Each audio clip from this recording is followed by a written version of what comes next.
For the last 2 years, Dr. Lance Price has been on patrol. I am that guy walking down the aisles of the grocery stores, buying every different brand of pork chops that I can find.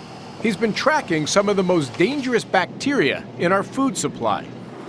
Dr. Price is one of many scientists who suspect that 21 million pounds of antibiotics fed to healthy animals on farms to promote growth are teaching bacteria to outsmart antibiotics, creating drug-resistant strains of infections like staph. Thousands of animals tightly packed into unhygienic quarters, given regular doses of antibiotics. It's a perfect scenario for drug-resistant bacteria to grow.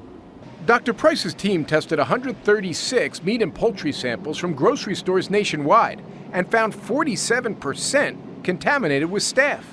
Even more troubling, more than half the bacteria were resistant to at least 3 classes of antibiotics routinely used to treat skin, blood, and respiratory infections in humans. The biggest thing that came out of this study was the recognition that multi-drug resistant staph is a routine contaminant of our food supply.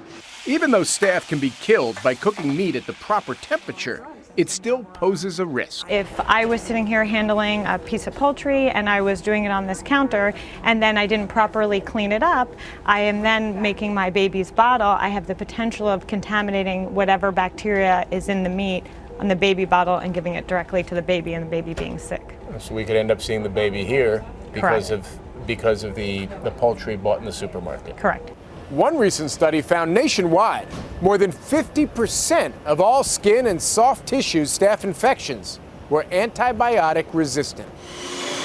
And to understand why that number keeps rising, today's study says, look no further than the farm. Jim Axelrod, CBS News, New York.